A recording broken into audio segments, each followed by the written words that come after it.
porque se a gente pensar que ele vai para uma palestra 24 e no final da vida dele ele pinta um retrato de Rudolf Steiner, onde ele escreve embaixo guru, colocando Steiner num lugar de mestre espiritual, isso é algo que acompanhou ele ao longo da vida dele. Ele morre em 63, então é algo que acompanhou ele desde os anos 20 até o fim da vida dele.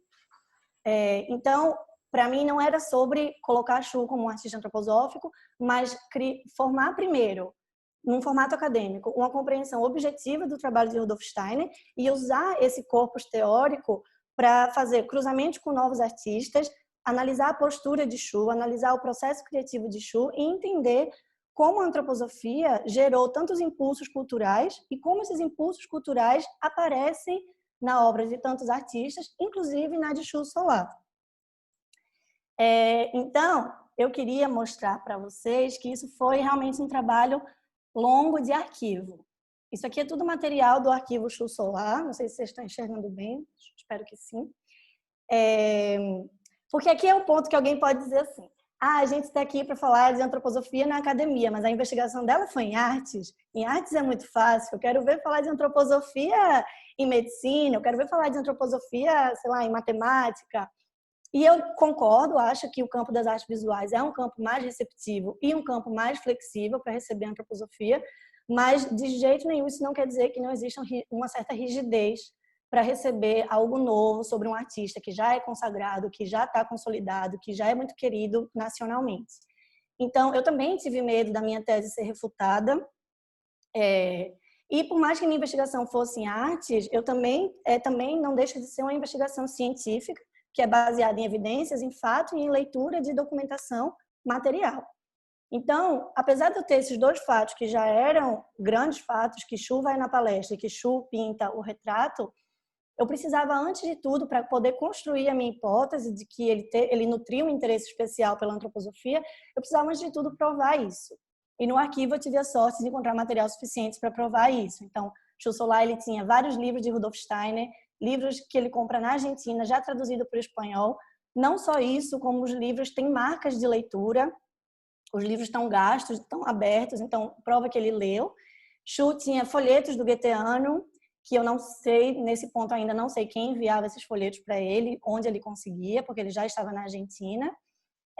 Não só ele tinha os folhetos, como ele conservou esses folhetos, então ele nunca foi no Goetheano, mas eu sei que ele sabia da existência do Goetheano, ele sabia das programações que aconteciam no Goetheano. Aqui, não sei se vocês estão vendo a minha setinha também, quando eu mexo, sim, né? Aqui não vai dar para ver, mas é uma lista escrita à mão de vários títulos de livros de Rudolf Steiner com a letra de Schuh. E aqui é uma meditação de Rudolf Steiner também. Então, assim, foi juntar esses materiais e aí eu queria dividir um pouquinho com vocês como eu trabalhei sobre algumas evidências e compartilhar com vocês 3 pontos que me ajudaram a orientar a minha pesquisa e que eu acho que, assim, pode servir para qualquer pessoa para investigar em qualquer área. Acho que um dos primeiros problemas que eu me enfrentei foi bibliografia. A bibliografia de Rudolf Steiner não é totalmente aceita na academia, nem as reais são. Então, por exemplo, o conhecimento muito superiores eu também não pude usar. Então, a gente também tem que, às vezes, recorrer a certas manobras e certos truques. No meu caso, como minha tese era em artes visuais, especificamente em curadoria de arte, um truque que eu usei foi trabalhar muito com catálogos de arte. Existem muitas exposições sobre Schuh Solar, sobre outros artistas, sobre Schuh Solar não, sobre Rudolf Steiner e sobre outros artistas, usando a antroposofia como eixo curatorial. Então, eu usei muito isso. Eu usei catálogos de arte como bibliografia, mais do que texto de Rudolf Steiner. E aí, por que eu estou dizendo isso? Porque um dos primeiros pontos, eu desenvolvi 3 pontos, 3 princípios que foram pelos quais eu me guiei na hora de colocar a antroposofia num formato acadêmico. O primeiro deles foi linguagem consciente. O que eu quero dizer com linguagem consciente? Primeiro, que eu acho que linguagem é o primeiro argumento para deixar Rudolf Steiner fora da discussão acadêmica. Eu entendo que certos termos que são usados por Steiner, eles podem assustar a pessoa desavisada que chega e começa a ler de forças cósmicas e corpo astral e seres elementais. Então, mas a pesquisa de Rudolf Steiner, ela não deixa de ser sistemática, ela não deixa de ser metódica e ela é muito vasta. Então, se a gente for deixar Steiner de fora da discussão por causa de certos termos que a gente sempre tem um certo receio, a gente vai perder também muita informação pertinente. Então, sobre esse tema da linguagem consciente, eu penso 3 coisas. A primeira é que a pessoa que está investigando, eu acho que a gente pode, quando está investigando, pode fazer um esforcinho para encontrar outros termos que possam ser um pouco mais amigáveis para quem está ouvindo tudo isso pela primeira vez. E às vezes são coisas simples, por exemplo, em vez de falar de mundo espiritual, que é uma palavra que pode dar tantos mal-entendidos ou tem tantas conotações, falar da parte não sensorial do mundo ou falar do conhecimento suprassensível, às vezes é uma forma de que o texto não cause esse rechaço, assim, né? Então, acho que isso é uma forma, encontrar outros termos para substituir, mas também não acredito que os termos que Steiner escolheu não possam ser utilizados. Acho que a gente pode também falar, às vezes, de corpo astral ou enfim, de forças cósmicas, mas eu acho que a gente não pode usar esses termos de forma ingênua.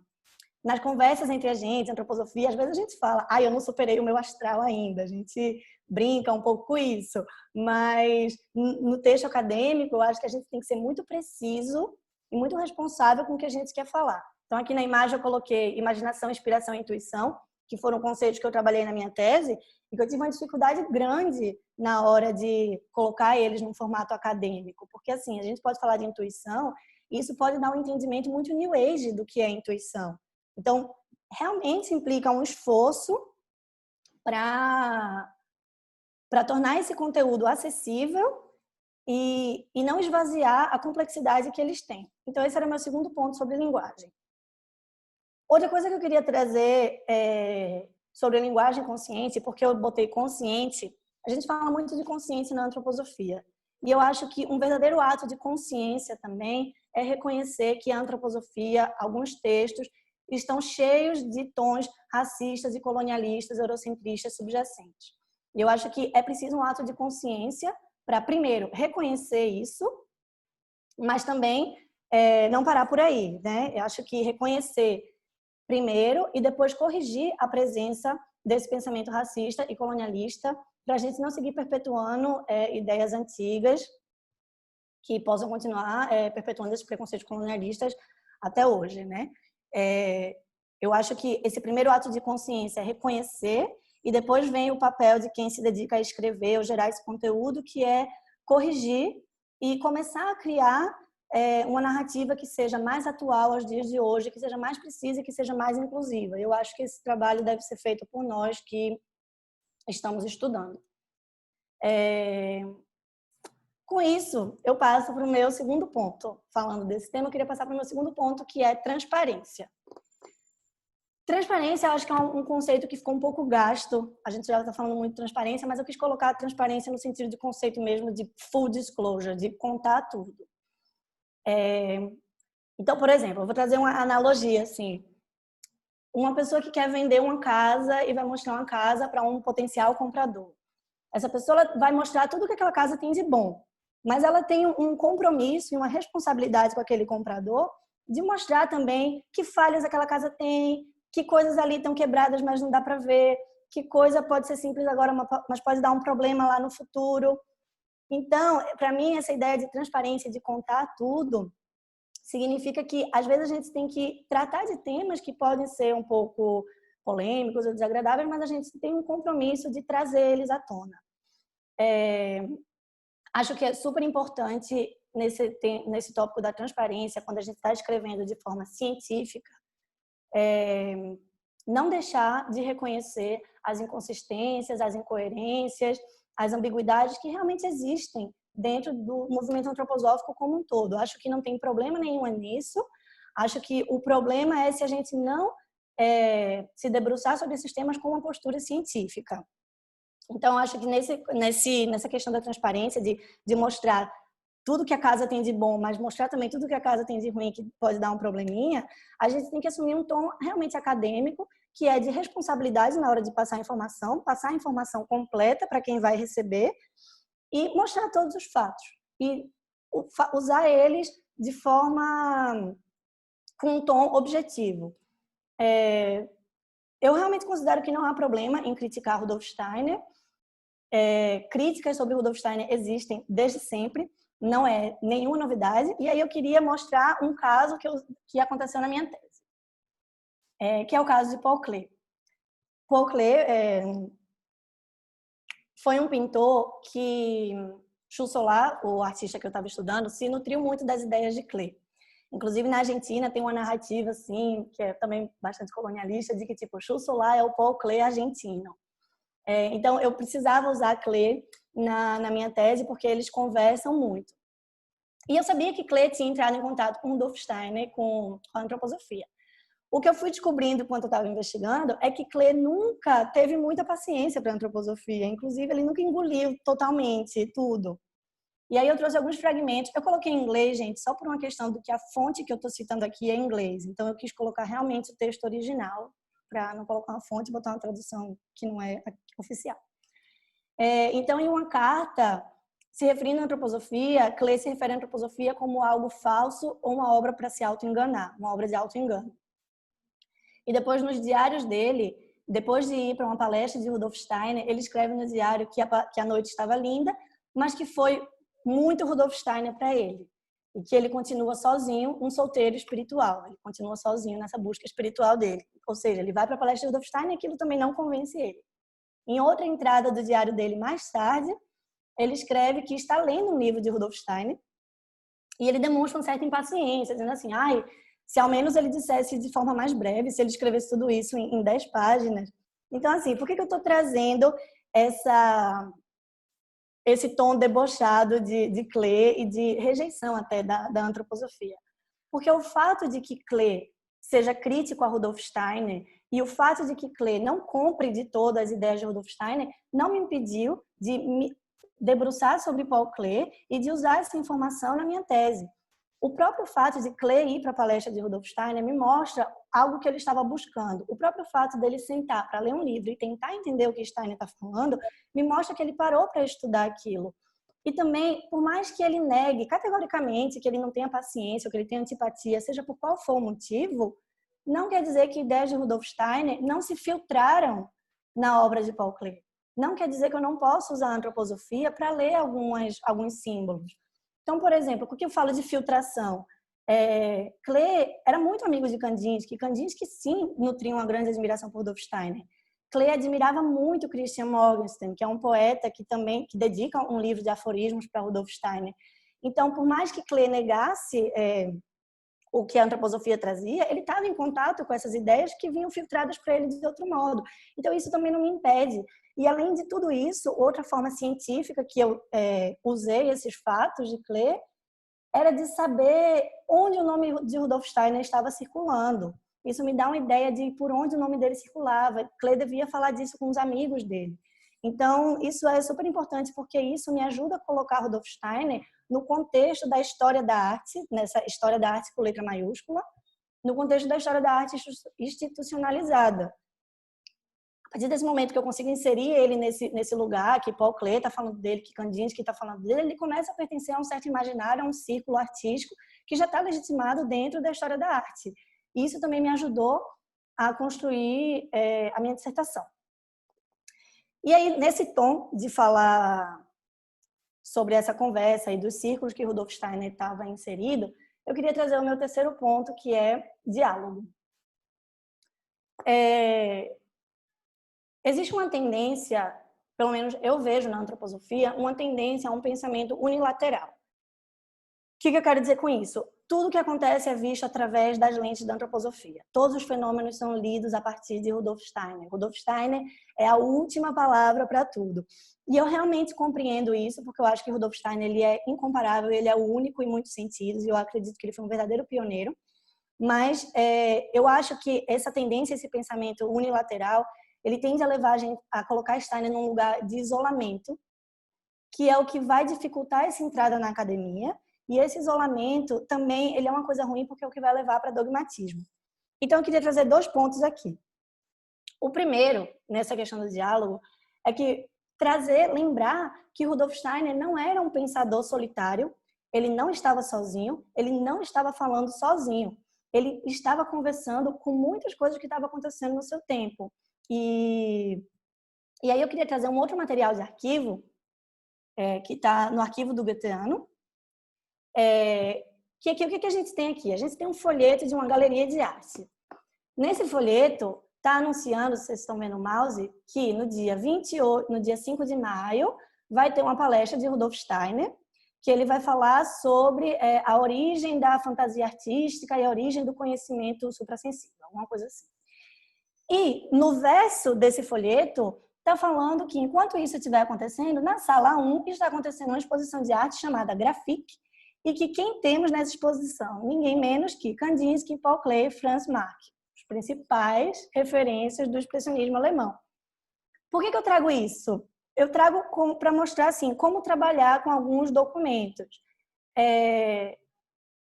Um folheto desse tipo, ele está me mostrando em que lugares Rudolf Steiner estava falando, que círculos ele pertencia. Em uma sala estava tendo uma palestra, na outra sala a gente está tendo uma exposição dos principais nomes do expressionismo e era um círculo muito efervescente. Nesse momento, Kandinsky já começou a pintar a pintura abstrata. Então, como é que se conversam esses artistas com esse ciclo que Rudolf Steiner está? Então, eu queria lembrar isso.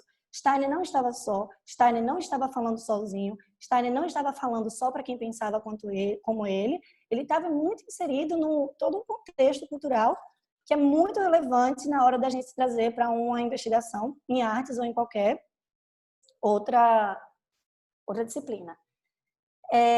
E sobre diálogo, eu também queria trazer uma outra coisa, que esse isolamento de Rudolf Steiner, eu acho que ele também é prejudicial para a academia, porque torna mais difícil a gente trazer as ideias dele para um texto acadêmico. Um truque que eu usei também foi colocar Steiner para dialogar com autores contemporâneos que têm ideias parecidas à dele, que já estão legitimados pela academia, e quando a gente coloca eles para conversar, ao invés de Rudolf Steiner perder relevância, ao contrário, ele ganha relevância. E aí eu vou citar a tese do colega Jonas Bach, que está aqui hoje, que faz um diálogo entre Rudolf Steiner e Paulo Freire. E isso vai ajudar a legitimar aquilo num campo novo, né? Quando eu falo de diálogo, eu não estou falando de encontrar alguém que tem as mesmas ideias de Rudolf Steiner, que era uma mente igual a dele. Eu falo de encontrar, assim, zonas de contato, zonas de retroalimentação, que uma teoria complementa a outra, e que isso pode se enriquecer. E isso vai ajudar muito a azeitar essa entrada de Rudolf Steiner na discussão acadêmica. E aí, eu tenho 1 minuto e 42 para fazer minha conclusão. Para concluir, eu queria dizer 3 coisas. A primeira é que, sim, eu acredito que é possível levar a antroposofia para a investigação acadêmica, que acho que, indiscutivelmente, Rudolf Steiner deve, sim, ter mais participação na discussão intelectual institucionalizada. Acho que é possível. E aí, uma coisa que eu queria chamar a atenção é para a gente lembrar que Rudolf Steiner é muito crítico à ciência material da época dele. Ele realmente é muito crítico. Mas isso, de nenhum modo, criticar as limitações da ciência moderna não quer dizer, de nenhum modo, negar o valor da ciência, negar o valor que a ciência tinha para aquelas esferas do conhecimento. Inclusive, ele sempre fala disso, ele critica, e no fim do texto ele diz, mas, gente, eu quero lembrar que a ciência tem o seu valor para isso, isso e isso. O que a antroposofia pede, o que Steiner pedia, não era substituir a ciência com a antroposofia, mas era ampliar a ciência, expandir, que as pessoas tivessem um pouco mais de flexibilidade para aceitar temas que são de uma ordem suprassensível, aceitar que esses temas que pertencem a uma ordem que é desconhecida pudessem contribuir com o conhecimento científico das disciplinas mais duras também. E aí eu também digo isso porque uma coisa que eu escuto muito dos jovens que querem investigar de antroposofia, mas não se sentem animados, se sentem desencorajados, e que eu me senti também no começo, eu entendi isso à medida que eu estava escrevendo a tese, eu achava no começo que era sobre travar uma batalha com o sistema acadêmico. Então eu cheguei no começo pensando assim, então a gente tem que fazer uma batalha, eu tenho que chegar, acabou meu tempo. Eu tenho que chegar com isso, chutando a porta e mostrando que a antroposofia é isso. E, na verdade, não. Na verdade, essa resistência que a gente encontra na academia não é uma desculpa para a gente brigar com o rigor acadêmico e para a gente não entrar no rigor acadêmico. Ao contrário, é uma oportunidade para a gente carregar a antroposofia de mais substância, para a gente carregar a antroposofia com mais pensamento crítico, para a gente carregar a antroposofia com uma linguagem que seja mais atual, com uma linguagem urgentemente mais inclusiva. Então, eu realmente encorajo assim, quem quer investigar que é possível e que não desanimar frente às durezas de algumas disciplinas, de alguns orientadores. Eu acho que a gente também tem que fazer um esforço. Se a gente quer que a antroposofia seja aceita academicamente, a gente tem que fazer um esforço para colocar a antroposofia num formato academicamente aceitável. Porque esse rigor tem um porquê, e eu acho que fazendo isso é um primeiro passo para a gente colocar esse conhecimento a serviço do mundo. Eu acho que eu passo para Jonas Bá agora. Obrigada. Gente, muito obrigada, Mayumi. E eu só queria lembrar todo mundo, eu mandei no chat, que ao final a gente vai ter um tempinho para perguntas. E quem quiser fazer alguma pergunta, só manda para mim no privado, tá bom? E, por favor, Jonas Bá falando para vocês. Uma boa noite a todas e todos. Antes de mais nada, eu gostaria aqui de estender os meus agradecimentos à Seção de Jovens da Sociedade Antroposófica e à Faculdade Rudolf Steiner, parabenizá-las também pela iniciativa e agradecer ao mesmo tempo o convite que vocês fizeram. E uma das razões, claro, porque tinha um espaço na minha agenda, então, claro, sem o espaço na agenda eu não teria aceito, mas não foi só o espaço na agenda que me fez aceitar. Foi também assumir uma responsabilidade aqui diante daquilo que poderia dizer assim, do próprio movimento antroposófico. Eu nunca falei para os jovens do movimento antroposófico, então estou inaugurando a minha fala aqui. E também já estou me sentindo sem constrangimento, eu estou chegando, estou muito próximo dos 50 anos de idade, vou virar meio século. E isso, claro, que mexe com a nossa psique, né? Afinal de contas, 50 é 50, é a metade de 100, então eu já estou cumprindo a minha primeira metade. Pois bem, então tem isso também, esse papel de transmitir alguma coisa, já que existem jovens com essa garra, como mostrou há pouco a Mayumi, que eu tive o prazer de conhecer pessoalmente já, e outras, né, outras pessoas, outras e outros jovens que possam se interessar em também a se aventurar nessa vinculação em que qual é a contribuição da antroposofia ou do pensamento de Rudolf Steiner, e que isso possa ser explorado no ambiente científico, acadêmico ou universitário. E, bom, eu estou completando em 2020 14 anos de experiência e desenvolvimento nessa área, uma vez que exatamente em 2006 eu ingressei no mestrado e disse assim, agora vai, né? Então, realmente o meu trabalho com o pensamento de Rudolf Steiner no ambiente acadêmico começou há exatos 14 anos atrás, então estou fazendo aniversário, 2 setênios esse ano, então eu estou festivo já, né? Já 2 vezes festivo já. Mas enfim, então realmente existe de fato um desafio e ele se dá por diversas razões.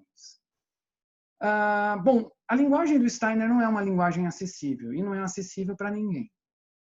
É acessível no sentido de que ele é uma pessoa que fala em linha reta. Ele não fala em linha reta, ele não tem uma lógica linear. Ele usa conceitos muito profundos, são conceitos muito profundos e complexos, e que também envolve uma certa familiaridade de quem o ouviu ou de quem atualmente o lê. E então, simultaneamente, além de nós termos o desafio de nós compreendermos Steiner, também teremos então, na atualidade, no século XXI, de tornar a linguagem dele uma linguagem contemporânea, o que também não é tão simples assim. Até porque o conhecimento antroposófico ele é uma espécie de cebola infinita. Você chega na antroposofia e degusta a primeira casca e fala, que bom. Aí você tem um trabalho enorme para avançar e entrar nessa segunda camada. Só que uma cebola física tem um núcleo que vai lá e acaba. E essa tal imagem de cebola aqui, ela não tem fim, né? Na verdade, assim, eu posso lhes dizer, eu estudo antroposofia há muito tempo, e vivo estudando, não tem como, não tem um basta, né? Então, ela é exigente por esse lado. Eu não sei quantas pessoas hoje querem ter esse fôlego, eu chamaria de um fôlego, de uma garra, de uma vontade de dar continuidade, né? Quais são os principais desafios, né? Bom, um deles foi o que eu acabei de dizer, uma compreensão ou do pensamento de Goethe ou do pensamento de Steiner, numa linguagem que ela não é aquele tac-tac, né? Não é no estalar de dedos que a gente absorve. Segundo, como apontou também a Mayumi, né? Se você isola o Steiner, só fala a linguagem dele, só usa as palavras dele, e vai fazer e ainda exige que todo mundo, né, nos entenda, é um pouco complicado. E o desafio de você ler outros autores é que eles vão ter outras perspectivas, são de outras décadas ou de outro continente, e por aí vai. Você, então, tem que se aprofundar também nesse pensar alheio. Realmente, existem vários modos de recepção do pensamento de Steiner. Por exemplo, ele pode ter uma recepção dentro do movimento antroposófico de que se ele disse está certo, não se mexe mais e acabou. Por um lado, é uma ingenuidade e uma entrega excessiva, era algo que nem ele não queria, que Steiner não queria ele não queria que nós acreditássemos na obra dele. Ele queria que nós compreendêssemos o que ele escreveu, compreendêssemos o que ele quis ter dito. Esse desafio é outro, porque se a gente só acredita, a pessoa crente, ela entra num estado de passividade muito grande, porque ela simplesmente repete aquilo que está numa fonte, num livro, numa palestra, seja onde for. Isso não condiz mais com as condições de evolução espiritual da modernidade, né? E era isso que o Steiner queria nos acordar. Ser compreendido é diferente do que simplesmente, né, acredite em mim. Não acredite em mim, me compreenda. Então era essa a frase dele. E então, existe uma recepção que é assim, que tende ao dogmatismo, né? E aí nem nós no movimento antroposófico não conseguimos evitar aquilo que, lamentavelmente, todas as áreas, todos os grupos sociais que giram em torno de temáticas vinculadas à espiritualidade humana, parece algo que é um fardo da humanidade. Parece que a gente não consegue se libertar de sectarismo, então a gente se isola dos outros e se acha mais especial. Dogmatismo, então eu não entendi tudo o que está ali, mas eu me agarro como se fosse uma certeza absoluta, e aí agora eu defendo isso com unhas e dentes. E isso é muito problemático. E isso existe, esse tipo de recepção. Ela pode ser uma recepção. Eu recepciono o pensamento de Steiner de forma ou dogmática ou sectarista. E a gente esquece que ele era um pesquisador, principalmente no início da vida dele, principalmente quando ele era jovem. Eu brinco, né? Eu estava trabalhando num projeto de extensão na universidade, inclusive, então, de extensão quer dizer para pessoas que não precisam ser alunos da universidade onde eu trabalho, e era sobre o GA2 do Steiner, né, conhecido na tradição brasileira como o método cognitivo de Goethe. E eu brinquei com os participantes, falei, você sabe o que é esse livro? Esse livro é o relatório de bolsista que Steiner, quando Steiner era bolsista.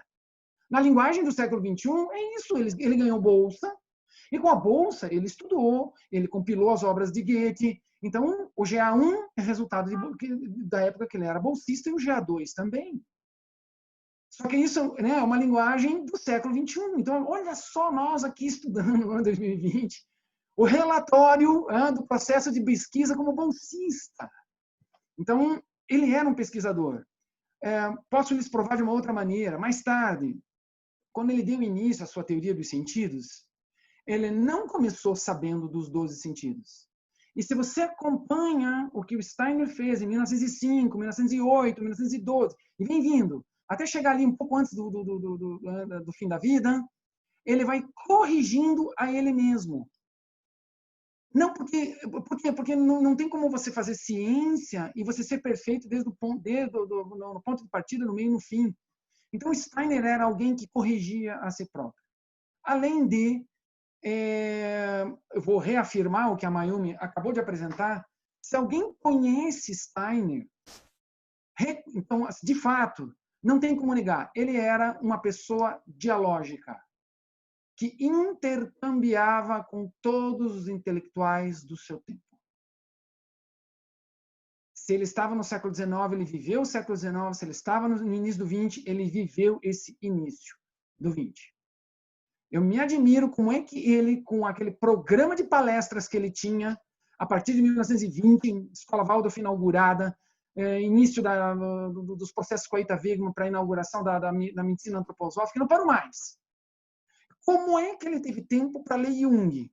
Porque ele cita. Como é que ele teve tempo para ler Freud? Porque ele cita. Como é que ele teve tempo para citar fenomenologia? Porque ele leu Edmund Husserl. Eu falo assim, nossa, isso é, para mim, sempre muito admirável. Mas quais são os outros desafios além da questão da linguagem, né? Eu estava falando sobre o modo com o qual o pensamento do Steiner é recepcionado. Bom, uma coisa é dentro do movimento antroposófico. E o ideal não deveria ser só esse pensamento que apenas se abre de se ele disse, ele escreveu, e não é, e acabou, e chega e deixa assim. Existe também uma abordagem, eu vou usar a palavra crítica, e crítica é uma palavra muito mal usada, eu vou corrigir ela um pouco, porque tem gente que entende que é assim, crítica, nossa, esse chão tá sujo, pelo amor de Deus, que bagunça, essa parede devia ter sido pintada melhor, essa janela não colocaram lá no esquadro direito. Isso não é consciência crítica, isso aqui é consciência infeliz. É diferente. Tá? É outro tipo de qualidade de consciência. A consciência crítica é a capacidade de criar discernimento, clareza, possibilidade de perceber nuances, contradições. Na verdade, nós mesmos, como antropólogos, também poderíamos fazer esse tipo de exercício, que é um exercício crítico. Ele desenvolve o ser humano. Quando eu disse que Steiner corrigiu a si próprio, eu não disse que ele veio com defeito. Eu não coloquei ele num patamar inferior. Eu apenas, pelo contrário, na minha opinião, para mim mostra o engrandecimento dele como pessoa ao longo do tempo. Tá? A outra coisa, e que tem uma conexão muito forte com o que a Mayumi também disse, e é um perigo aqui. Steiner teve fases na sua biografia. E, basicamente, desde que ele se inaugurou como bolsista, com 21 anos de idade, ele se tornou bolsista. Então, o GA1 nasceu disso, o GA2 também. Depois ele fez um doutorado, GA3, produção própria, GA4, Filosofia da Liberdade. GA3 é Verdade e Ciência. O início da vida dele, praticamente 20 anos, linguagem acadêmica. Embate, desenvolvimento, análise, críticas acadêmicas. GA1, 2, 3, 4, né? São as obras. Para quem não sabe o que é GA, desculpe-me, parece que eu já estou falando para todo mundo que já entende. Ok. É o modo com o qual a gente cataloga as obras do Rudolf Steiner. Ele só tem 354 livros. Então a gente precisou numerá-los para se situar no meio disso tudo. Tá? Então, ele, a partir do momento que ele se mudou para Berlim, e aí ele se vincula à Sociedade Teosófica e encontra um público com a aceitação da sua abordagem para falar da dimensão suprassensível, aí sim ele inaugura uma nova linguagem, que é aquela que boa parte do tempo a gente usa no movimento antroposófico, nas palestras, e é a maior parte daquilo que a gente conhece, porque é a maior parte do material lido, palestras transcritas no passado. E aí nós temos vários desafios aqui. Por exemplo, em nenhum momento Steiner tinha, claro, suas ressalvas quanto à unilateralidade do materialismo. O que ele queria ter dito com isso? O que ele quis ter dito com isso? É o seguinte, o mundo estava sendo interpretado, e vem sendo interpretado, considerado e compreendido, e aí a nossa intervenção no mundo só se dá por um único ponto de vista e um único viés, e isso é problemático. No entanto, inclusive a ciência materialista ou a ciência natural do século XVIII e XIX, ela teve e ainda tem um papel importantíssimo no desenvolvimento humano. E qual é? E isso era da profunda admiração de Rudolf Steiner. A capacidade que o ser humano teve, a partir desse desenvolvimento de uma ciência moderna, que deu principalmente origem à química, física, matemática e biologia, ciências naturais ou exatas, é que o ser humano inaugurou um modo de dinamizar o seu pensar, abnegando a seu eu, abnegando sua subjetividade, não fazendo com que aquilo que diz respeito somente a mim entra com interferência no conhecimento de um fenômeno ou de qualquer outra coisa. Então, eu ia usar a palavra sacrifício, mas aí eu vou ficar com um tom muito religioso, esse exercício de depuramento do pensamento para Steiner era muito importante. No entanto, não acaba aqui. Na verdade, há a necessidade de darmos continuidade. E aí, onde é que está o principal elemento, né, que faz com que a gente fique diferente para o mundo acadêmico atual? Bom, na verdade, a grande fonte já está em Goethe. Bom, primeiro, nem Goethe não foi compreendido por seus contemporâneos. Por quê? Porque ele falou outra linguagem. Por quê? Porque ele teve uma outra abordagem metodológica diante da natureza. E isso é necessário ser compreendido por nós, porque, na verdade, eles estavam conversando com os filósofos da ciência. Goethe lia Francis Bacon, René Descartes, Immanuel Kant. Então, ele não estava isolado, nem Goethe não estava isolado. Aí a diferença é a seguinte: vem o reconhecimento de Steiner, de quem foi o papel de Goethe, e aqui, para nós, o desafio é grande, porque, na verdade, o que vai ocorrer? Rudolf Steiner vai dar um salto.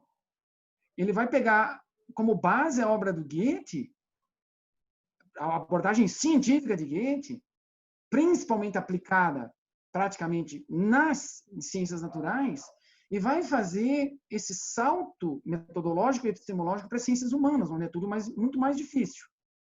Então, onde é que eu queria chegar, já que a gente fala tanto, né, claro, desse desafio de inserção do pensamento antroposófico ou do Steiner na academia? Acontece o seguinte: vamos levar em consideração, primeiramente, aquilo que é o mundo sensorial. Aquilo que você vê e eu também, e aquilo que eu escuto e você também. Vamos privilegiar a escuta e estímulos visuais. Desde que não sejamos nem surdos nem cegos, então nós compartilhamos um conjunto de dados visuais, cromáticos ou sonoros, e isso eu vou chamar de realidade sensorial. Pois bem, nós todos, inclusive encontramos aí pela internet, uma série de exercícios ou vivências que podem nos mostrar o quão cada um de nós pode ser induzido ou induzida ao erro. Ao erro de juízo e ao erro de julgamento. Por quê? Ilusão de ótica, erro do julgamento. Estou falando do sensorial, pessoal. Eu não estou falando, calma, eu estou aqui naquilo que é bem palpável, né? E isso é admissível. Nós, se não treinarmos, não disciplinarmos nossas forças cognitivas, tá? Nós não avançamos na ciência. Por quê? Porque existe o senso comum, que é um modo de apreensão da realidade que não elabora de modo verificador, sobre o modo experimental, sobre o modo de registro, que é você ter uma memória disciplinada dentro de parâmetros de o que você vai ler da realidade, etc, etc. Estou falando tudo aquilo que é compartilhável, inclusive com a ciência materialista, não tem diferença nenhuma. Agora eu chego no ponto que diz respeito tanto a Goethe ou a Steiner ou a quem queira fazer ciência embasando-se ou em Goethe ou em Steiner. Se, na realidade sensível ou sensorial, nós já podemos padecer de inúmeras possibilidades de erro ou ilusão, principalmente se nós não nos disciplinarmos como cientistas, quando nós queremos abordar aquilo que não é o sensível e sim o suprassensível, nós temos que ter um raciocínio exponencial. Vai lá em cima, ainda mais forte e problemática é a chance de nós cairmos em erros e ilusões. Steiner era muito ciente disso. E ele alertava em relação a isso. Gabriela, só me dá um sinal que eu estou vendo a tua imagem aqui. Meu tempo está quase esgotando, certo? Falta 1 ou 2 minutos. Faz com a mão aí, quantos minutos? 2, obrigado. Valeu. Seguindo. Então, e outra coisa que aqui o bicho pega. Agora o bicho pega para valer. Pessoal, se prepara. Olha só. O centro da ideia de Goethe é uma ideia de metamorfose. Ele aprendeu e nos ensina, através da sua fenomenologia, a olharmos para a vida compreendendo-a tendo como subjacente o princípio da metamorfose. A lei da vida é a metamorfose. O que é que Steiner faz? E esse é o grande diferencial de Steiner em relação a todos os outros pensadores do iluminismo, da filosofia, da psicologia, sociologia e por aí vai das ciências humanas, história, seja o que for. A consciência humana, o seu estado de consciência, ele tem uma qualidade agora. E esse estado de consciência, ele também pode passar por metamorfose. Então, o papel do pensamento steineriano é colaborar para, na ciência, possibilitar a chance de nós metamorfosearmos a nossa consciência, ou permitir que a nossa consciência exerça, se manifeste e tenha índices performáticos de percepção, juízo e conclusão em relação à realidade, cuja qualidade foi metamorfoseada. Então, é a razão em outra forma, muito além dela. Esse é o ponto fulcral do nosso desafio de trabalhar com Rudolf Steiner na academia. Obrigado por quem me ouviu. Gabriele, passo a bola para você. Muito obrigada, Jonas. Foi ótimo. A primeira pergunta é minha. A gente tem falado muito sobre trabalhar a antroposofia. E uma coisa que eu penso, que eu já ouvi outras pessoas falando, que a antroposofia é para ser sentida. Então, como trabalhar a antroposofia na academia para além do pensar? Como trazer o sentir através desse filtro científico? Para quem que é essa pergunta, Gabriele? Para quem se sentir à vontade. Mayumi, você quer falar alguma coisa? Falo depois de você. Então tá bom. Já que o abacaxi caiu na minha mão, lá vamos nós. Quem menospreza ou subalterniza o pensar não compreendeu ainda o legado de Rudolf Steiner. Quem subalterniza ou relega um plano de periferia o sentir também não compreendeu Rudolf Steiner.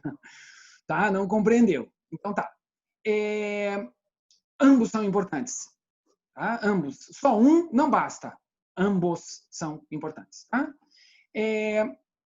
Existem possibilidades de nós trabalharmos a necessidade de ampliarmos, aguçarmos e lermos também as nossas vivências através do portal do sentir. O problema é que se eu só leio através do portal do sentir e eu ainda não elaborei, eu posso ser um sujeito da afetação. Porque aí eu vou ficar naquele pêndulo das coisas que me agradam e das coisas que me desagradam. Tá? E isso ninguém não queria. Porque fazer ciência não é assim, então eu só vou fazer coisa que me agrada. Então tem que tomar cuidado. Agora, um sentir autoeducado, um sentir que foi ampliado e concatenado ou conciliado com a atividade do pensar, torna-se instrumento cognitivo e possibilitador de que a gente apreenda outros níveis da realidade vivida. Então, eu estou incluindo os sentimentos e não excluindo. Aliás, nas ciências humanas, no encontro humano, numa sala de aula, com uma obra artística, na rua, numa atividade cultural, seja onde for, é necessário a elaboração do sentir, concomitantemente com a elaboração do pensar. Mas eu não quero tomar o tempo aqui, senão fica muito monopólio. Então, eu vou passar, o abacaxi é seu agora, Mayumi. Eu vou tentar responder. Eu acho que, primeiro, assim, não dá para a gente hierarquizar, sentir, pensar e colocar na hierarquia. Primeiro, eu acho isso.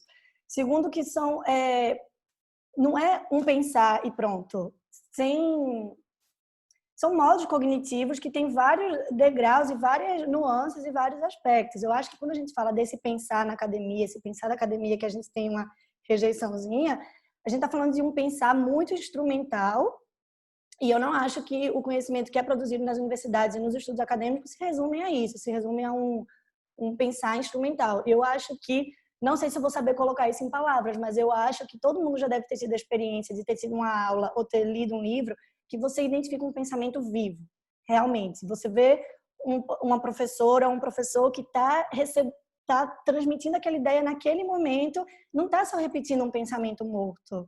E eu acho que quando esse pensamento é vivo, ele se integra com com isso que a gente chama de sentir.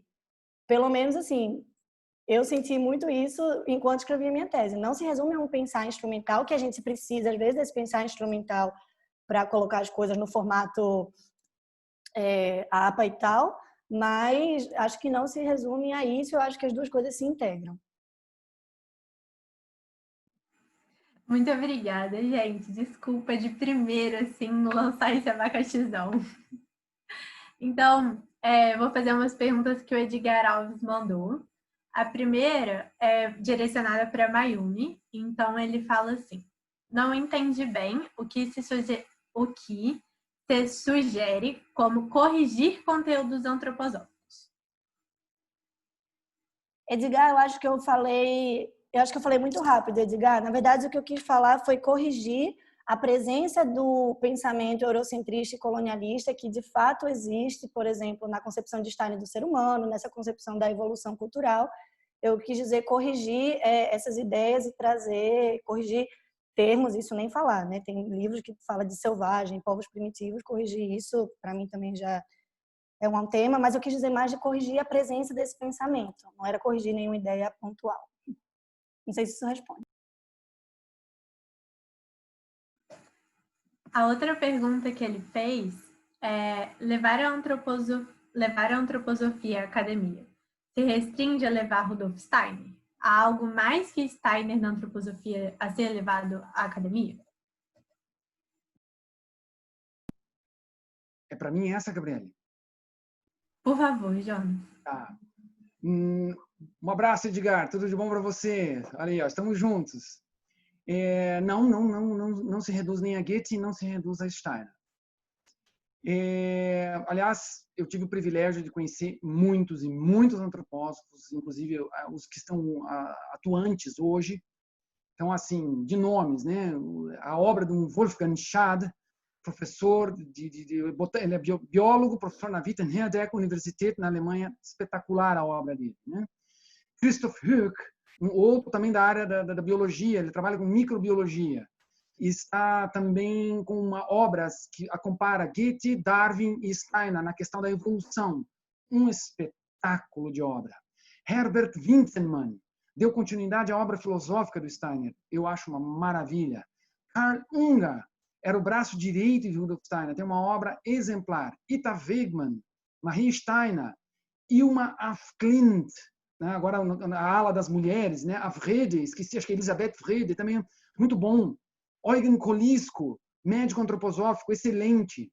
Peter Reusser, médico antroposófico, vive hoje, tem uma obra magnífica da cientificidade da medicina antroposófica ou da cientificidade do pensamento de Steiner, um espetáculo. Bom, eu ia ficar falando nome aqui, fica até chato. Mas tem muito, Edgar, tem muita gente boa, muita gente produzindo pensamento muito contemporâneo, comparando, trazendo, se desafiando, trabalhando na atualidade. É assim, eu quando leio essas coisas, eu fico muito feliz. Andreas Hurt-Antke, tinha esquecido dele também, excelente trabalho.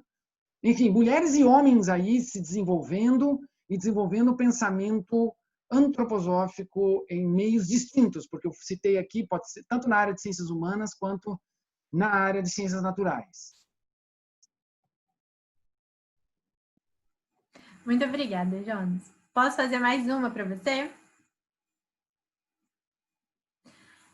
Como é levar à academia o conhecimento obtido pela pesquisa espiritual, aquele que está além do sensorial exigido pela ciência?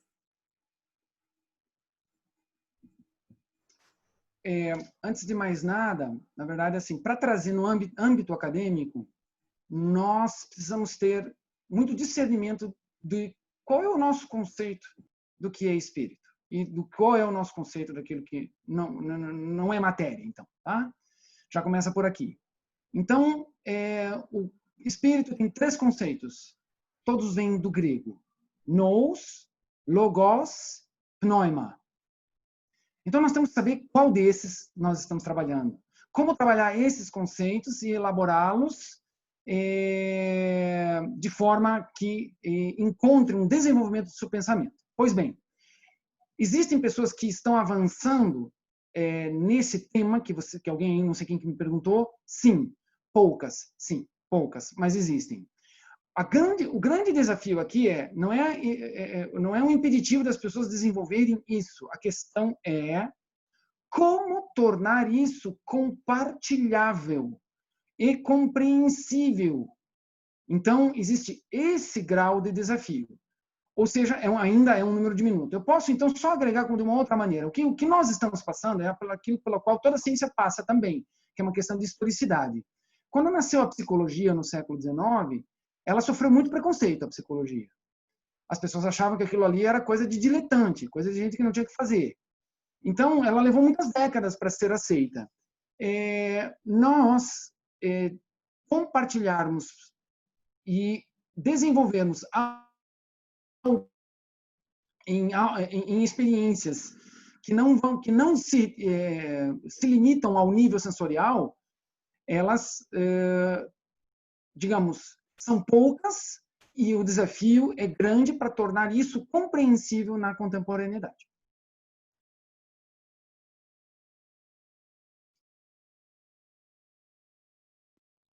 Muito obrigada, Jonas.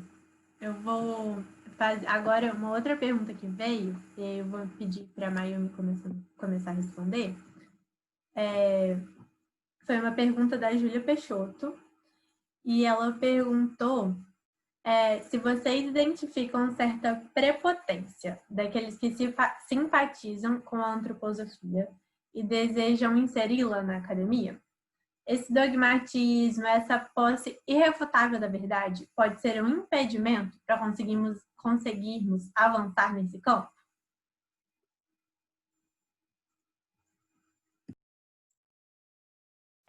Bom, eu não sei se é prepotência a palavra e também não acho que é geral, mas acho que é, como eu falei, assim, acho que algumas pessoas têm uma tendência realmente a ler todos os eventos, todos os acontecimentos, absolutamente tudo através da antroposofia, através de Rudolf Steiner, e isso pode levar a uma certa arrogância intelectual, um certo dogmatismo e esse isolamento que eu mencionei, né, de dizer assim, mas não tem ninguém para dialogar com Steiner porque ele é único, só ele fez isso. Eu acho que isso sim pode levar a uma certa arrogância intelectual e esse sectarismo, dogmatismo que Jonas também comentou, e acho que realmente é um impedimento para avançar, para ampliar a discussão. Eu entendo também, como eu falei, né? Entendo que Rudolf Steiner é único em muitos sentidos, assim, entendo que algumas pessoas têm uma relação, enfim. Bom, entendo, mas acho que sim, é um impedimento e acho que colocar em diálogo é uma forma de resolver isso.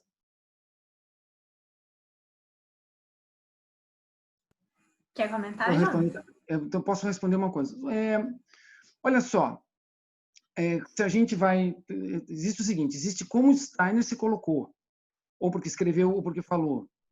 E então, se alguém quer representar esse tipo de pensamento, a pessoa faz de duas maneiras. De maneira indireta, dizendo assim, olha, eu estou estudando o pensamento de Rudolf Steiner, então eu cito ele como base aqui para o meu trabalho. O outro eu carrego também. Eu falo como se fosse eu mesmo. O problema é assim, qualquer um pode simplesmente repetir e dizer, eu estou falando eu por mim mesmo. E aí as coisas podem se desdobrar de maneiras complicadas. Quanto à questão ali mas a pergunta foi muito boa na problemática da arrogância por um lado e a possibilidade do diálogo pelo outro. Eu só quero fazer uma seguinte caracterização do século XX, da qual então Steiner estava lá participando até 1925, primeiro quarto do século. Se nós olharmos como se desenvolveu filosofia, ou as universidades, ou as pesquisas, o mundo cultural por aí vai, no século XX autoafirmação do seu grupo ou do seu pensamento e refutação do diferente.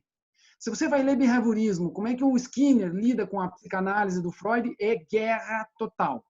Se você vai ver como foi o nascimento do Piaget e Vygotsky, meu Deus do céu, ainda os resquícios no final do século XX, você entrava numa faculdade de pedagogia, era a briga. Vygotsky de um lado, Piaget do outro. Você entra numa faculdade de psicologia, Freud de um lado e Jung do outro, e behaviorismo do outro ainda. Então, é sempre esse embate. Eu me afirmo e, para poder me afirmar, eu nego o outro. Isso aí é a cara do século XX. A gente não superou isso no século XXI.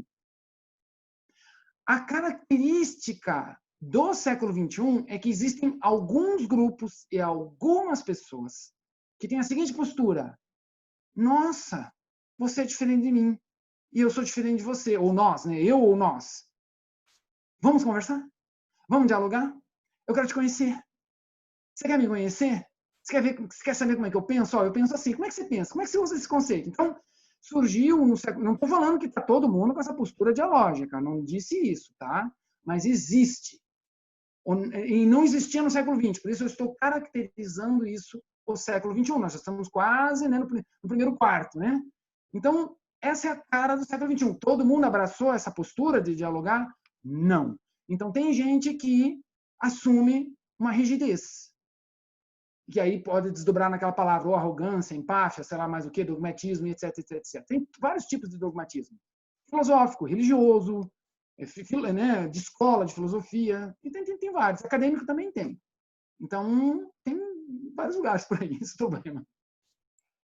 Eu queria complementar o que Jonas falou de uma nova postura também no século XXI e dizer que assim eu vejo posturas bem abertas hoje em dia e eu acho que tem um paradigma que está mudando na academia. Não sei se eu estou sendo muito otimista e unicórnios, ou porque eu me movo mais no meio das artes, mas acho que até na pedagogia mesmo, na ciência, acho que o paradigma está mudando. Acho que é possível a gente encontrar um professor orientador, uma professora orientadora que vai estar aberto a essas ideias. E acho que eu vejo muito mais flexibilidade para aceitar certos temas, assim. Eu estava lendo esse livro de Siddhartha Ribeiro, O Oráculo da Noite, e para mim aquilo ali é ciência espiritual, assim, é um livro lindo de um neurocientista. Então, eu acho que cada vez mais se está conversando mais. Então, essa prepotência eu também acho que pode ser, às vezes é uma experiência pessoal, mas no geral eu tenho visto uma abertura maior. E digo isso também nos museus, que Jonas falou também de Hilmar Klint, a forma que se está cruzando esse conhecimento esotérico espiritual nas exposições de arte também está sendo bem aberta. Eu vejo assim com otimismo.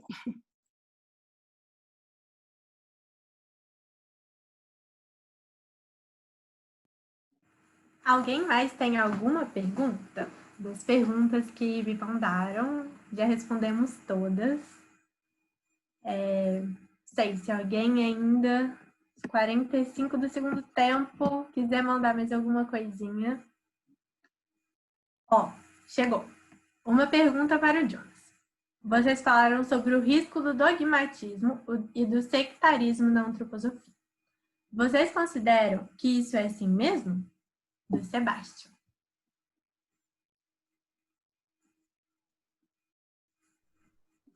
Olha, eu lembro, antes de eu ter morado na Alemanha, eu vi assim, a minha vivência de discutir a questão da antroposofia no Brasil, eu ainda via muito melindre nós mesmos avaliarmos, nós que pertencemos à antroposofia, nós mesmos avaliarmos o movimento antroposófico. E para mim foi um exemplo, quando eu estava na universidade na Alemanha e teve uma palestra do Bodo von Plato, na época ele era um dos dirigentes do Goetheanum, e ele recebeu aí acabou a palestra dele, alguém levantou a mão, fez uma pergunta muito direta, muito transparente sobre os problemas do movimento antroposófico. E ele, o dirigente no Goetheanum, depois daquela belíssima palestra, ele escolheu 3 tópicos para responder a pergunta do homem lá: dogmatismo, sectarismo e luta pelo poder, como os 3 pontos fracos do movimento antroposófico. Bom, deveria ser assim? Não deveria. Por quê? Porque, na verdade, a intenção, como eu disse lá na minha fala mesmo, assim, na verdade, assim, o grande objetivo do Steiner era ter sido compreendido. Não simplesmente assim, ó, eu disse, e agora fique com isso, né? Então, compreender é diferente do que simplesmente crer. Agora, eu não posso, digamos assim, como que eu responderia em nome de muitas pessoas? Se você quiser saber, Sebastião, o que eu já vi de posturas que me deixaram muito chateado, inúmeras. Eu fui testemunha de inúmeras posturas extremamente enrijecidas. Eu tive que aprender a fazer um outro caminho, porque eu tenho uma admiração diferente em relação a Steiner. Então, eu não posso falar em nome de como os outros representam o pensamento de Rudolf Steiner. Eu só posso dizer, eu já fui testemunha de inúmeras posturas extremamente enrijecidas e que eu acho que se tornaram anacrônicas para o nosso tempo. Mas por que eu simplesmente não sou só um turista? Já, né? Steiner é legal, já conheci, chega, agora eu abandono, né? Bom, na verdade, assim, a minha continuidade de continuar, né, essa coisa desse esforço de desenvolver o pensamento de Steiner é porque, de fato, assim, ele respondeu perguntas que eu já carregava. E perguntas muito profundas, coisas muito pessoais, assim, muito antes, lá atrás da minha juventude e tal, etc. E, na verdade, então, esse grau de aprendizado que eu tive com a abordagem dele no mundo, na verdade, ele não é aquela coisa pronta que ele colocou na minha cabeça, eu agora vou lá e só repito. Na verdade, pelo contrário. O que eu aprendi com o Steiner, e isso para mim é o melhor da obra dele, o que ele nos deixou foi princípios. A gente só precisa compreender os princípios e aplicá-los e construí-los na nossa vida, ou seja, no nosso tempo e no nosso lugar, onde nós estamos. Então, eu não lido com o pensamento de Steiner como quem recebe receita ou prescrição para minha consciência. Eu recebo princípios que são assim, olha, existe um estilo de trabalho para nós evoluirmos e lermos a nossa realidade. Pega isso, torna isso teu. Teus princípios, mas se constrói, cresce junto com eles. Agora, isso é uma coisa muito pessoal, né? Então, eu respondi uma parte de mim mesmo. Então, eu lamento, caso, Sebastião, você tenha também se deparado com situações não muito agradáveis. Eu fiquei chateado muitas vezes, e por que eu não desisti? Eu vou lhes dizer. Porque quando eu fiquei chateado, sabe o que eu fiz? Eu resolvi estudar mais profundamente o pensamento de Rudolf Steiner. Sabe o que aconteceu comigo? Eu fiquei num drama. Por causa do seguinte, quanto mais fundo eu vou, mais eu encontro tesouros preciosos. Sabe o que foi a minha decisão radical na minha vida? Compartilhar esses tesouros que eu encontro. Muito complementar também, Gabi? Lógico. Muito obrigada, Joana. Ou a gente está encerrando? Não, pode complementar, Mayumi. Que dizer assim, que a pergunta era se a gente vê esse dogmatismo, né? Eu acho que a gente vê em alguns setores, e aí eu queria concordar com tudo que o Jonas falou e queria complementar com uma coisa que eu observo de alguns jovens que já trouxeram para mim, ou que falaram para mim, que é de ter medo do que você falou de Melindre, né? Jovens que têm medo de trazer um tema, têm medo de falar de um tema na antroposofia porque acham que vão cair em cima, porque acham que não pode. Então, assim, acho que isso é um sintoma de algo que acontece. Como é que a gente está falando dessa educação para a liberdade e a gente tem jovens que estão com medo de trazer alguns temas da antroposofia, né? Então, acho que, infelizmente, realmente existe esse dogmatismo, esse sectarismo, e ele inibe a gente. E também compartilho do sentimento de, às vezes, se deparar com pensamentos tão enrijecidos que muitas vezes eu tive vontade de sair correndo e volto a estudar, e volto ao conteúdo, e volto para o livro. Isso que eu dividi com vocês hoje, quando eu fui apresentar no próprio Goetheano, que eu apresentei esse mesmo conteúdo desses 3 pontos, eu estava morrendo de medo. E estava eu lá falando de colonialismo e eurocentrismo para eles, para os europeus. E estava Bodo também na sala. E me surpreendi, porque foi super bem recebido pelas pessoas que eram os dirigentes e me incentivaram a continuar e me dizendo é isso mesmo e tal. E não tive a mesma recepção aqui, às vezes. Então, acho que é muito do grupo. Infelizmente, existe, mas não dá para a gente generalizar e também não desanimar. Muito obrigada, Mai. O Sebastião vai ser a última pergunta que eu vou fazer, porque a gente já passou bastante o nosso tempo, mas o Sebastião fez uma pergunta complementando a pergunta anterior. E aí é assim, então, quando falamos de sectarismo e dogmatismo, estamos nos referindo a pessoas que tomaram essa atitude e não da antroposofia como ciência espiritual?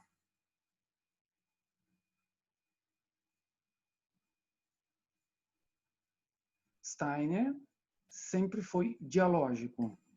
Trocou, cresceu, intercambiou e se desenvolveu como pessoa em todas as áreas. Se ele estava estudando espiritualidade, ele acompanhou Jacob Böhm, Mestre Eckhart, e foi estudar Rosa Cruz, maçonaria, teosofia, etc, etc, etc. Se ele vai estudar filosofia, ele vai lá nos gregos, ele vai lá na Idade Média, patrística, escolástica, ele pega a modernidade e, inclusive, leu muito Friedrich Nietzsche, que era o seu contemporâneo. Se você acompanha, de fato, se você quer dizer assim, quem era Steiner, ele tem uma obra muito magnífica, eu considero magnífico o que ele deixou ali, por causa do seguinte, O que nós estamos desenvolvendo, e isso nos leva a conflitos e embates, são unilateralidades. Ou seja, eu olho para uma realidade a partir de um certo perspectiva, um certo ponto de vista. E acho que, então, as coisas são ali, né, naquele meu viés. Acontece que outros grupos ou outras pessoas têm outras perspectivas. Steiner não nos ofereceu, então, a perspectiva ou o ponto de vista é esse, pessoal, acabou, né, terminou. Não. Na verdade, é o seguinte, é em movimento. O nosso desenvolvimento é a capacidade de ver qualquer coisa, um fenômeno cultural, um fenômeno social, econômico, político, histórico, pedagógico, natural, seja o que for, sob os mais diferentes pontos de vista. Temos que parar em um e dizer assim, uhul, encontrei a verdade? Não. Nós temos que nos manter em movimento. Mas qual que é a verdade?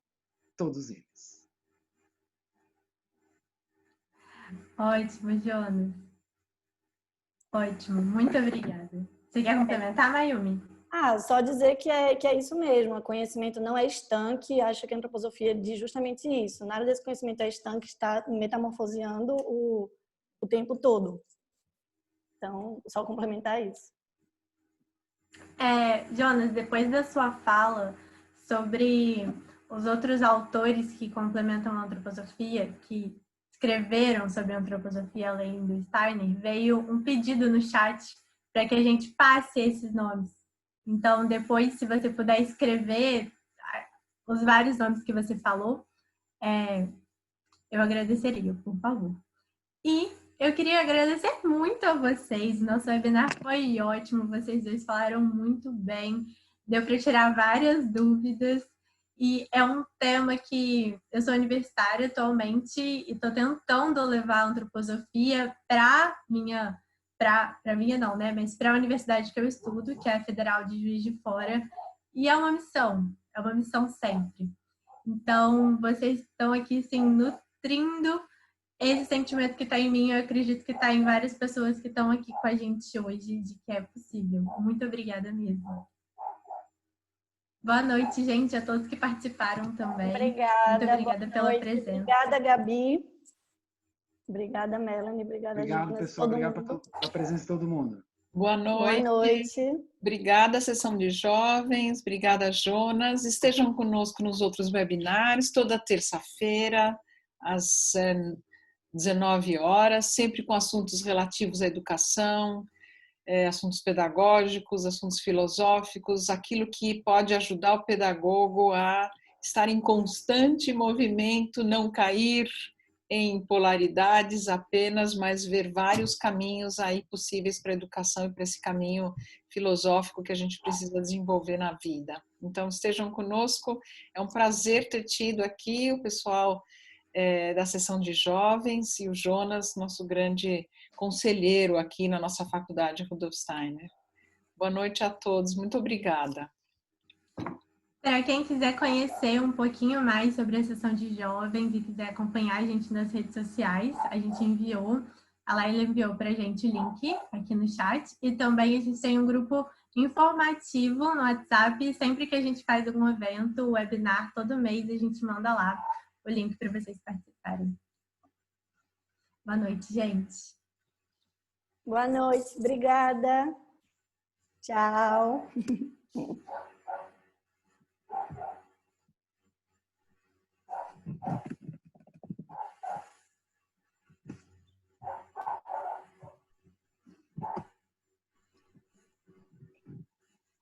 Gabriela, eu nem lembro exatamente todos os nomes dos autores. Eu fui falando ali daqueles que também.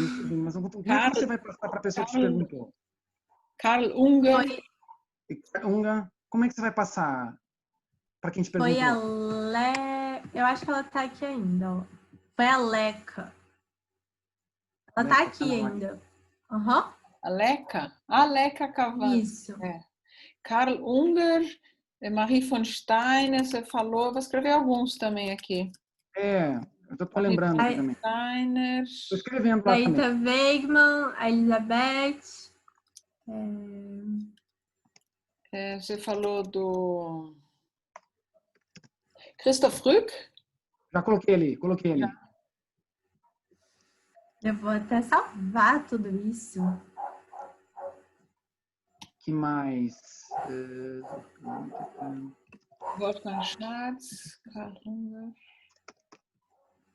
Eugen Kolisco. Eugen Kolisco. Andreas Suchanke.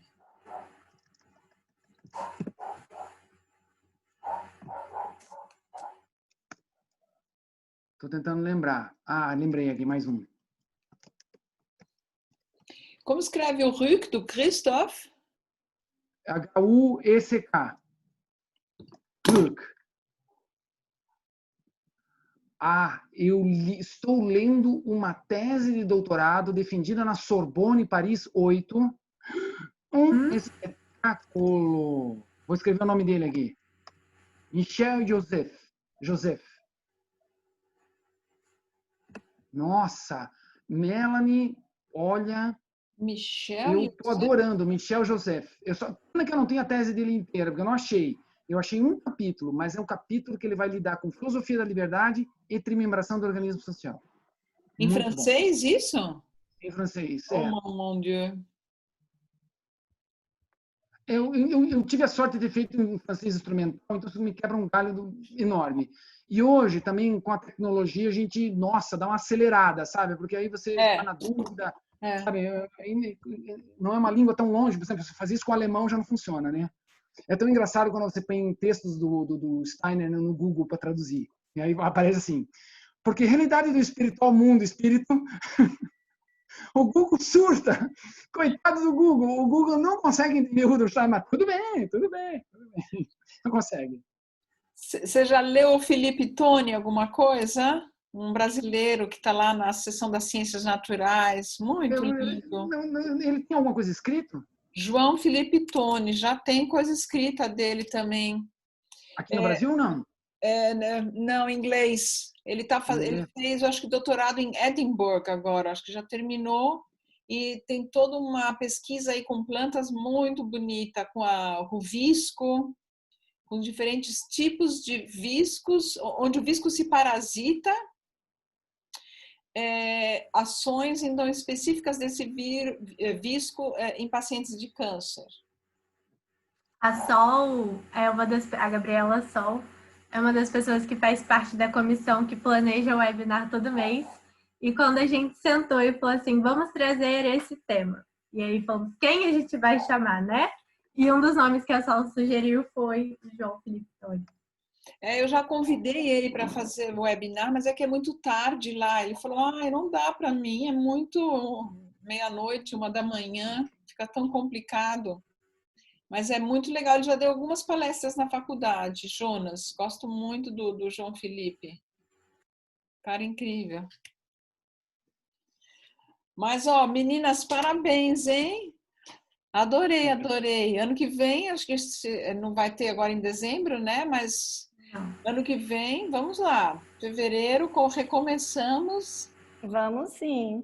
Muito legal, muito gostoso escutar vocês. Muito bom, Melanie. Obrigada, Melanie. Foi ótimo, A gente está gostando muito dessa parceria, está sendo muito bom poder construir isso com a faculdade.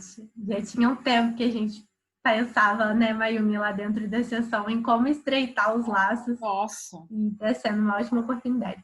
Tem tudo a ver, temos muitas coisas para fazermos juntos, né? E trazer temas assim de interesse de vocês e chamar alguém para conversar, né? Muito bom, muito legal. Estamos à disposição. Então, um grande abraço para vocês. Um grande abraço. Obrigada a todos. Tchau, Jonas. Obrigada. Tchau para vocês. Jonas, valeu muito. Viu? Muito bom. Tchau. Tchau, Micaela. Melanie, você já encerrou a gravação? Vou encerrar.